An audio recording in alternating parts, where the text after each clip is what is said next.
नमस्कार, मैं हूँ अपने यूट्यूब चैनल पर आप सभी के लिए एक प्यारी सी देवी गीत पचड़ा दी है। अगर अच्छा लगे तो इसका मैंने बात मैं तो से पूछे निमिया के पेड़वा हो कि कौने गुनवाना हो कि कौने गुनवाना तोरी ठंडी ठंडी बयरिया हो कि कौने गुनवाना निमिया की डारी मैया झूलेला झूलनवा हो कि आही गुनवाना हमरी ठंडी ठंडी बयरिया हो कि आही गुनवाना मैं तुझसे पूछे अम्मा के पेड़वा हो कि कौने गुनवाना तोहरी लंबी लंबी पतिया हो कि कौने गुनवाना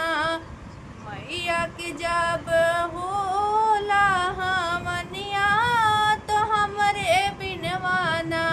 नाही होला हो हमनिया के हमरे बिनवाना यही बाटे मोर गुनवा हो कि लंबी लंबी ना बाटे हमारी निपतिया हो कि लंबी लंबी ना मैं तो से पूछे मलिया बेटौना हो कि कौने गुनवाना तोहरे मैया मानई बचनिया हो कि कौने गुनवाना मैया सुने लिया रजिया हो कि कौने गुनवाना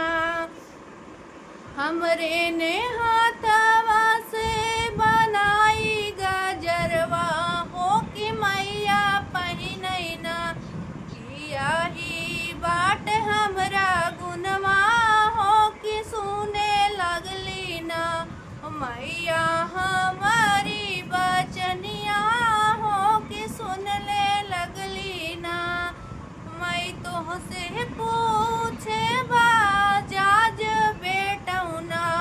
हो कि कौने गुनवाना तोहरी चटक चुनरिया हो कि कौने गुनवाना तोहरी चटक चुनरिया हो कि कौने गुनवाना रत दिन मैया मोरी ओढ़ेली चुनरिया हो कि आही गुनवाना हो कि आही गुनवाना हमरी हावे चटक चुनरिया हो कि आही गुनवाना मैं तो से पूछे सोनरा बेटौना हो कि कौने गुनवाना तोहरी लासकदार झूलनिया हो कि कौने गुनवाना तोहरी लहरदार चुनरिया लहरदार झूलनिया हो कि कौने गुनवाना मैया पहिनली झूलनिया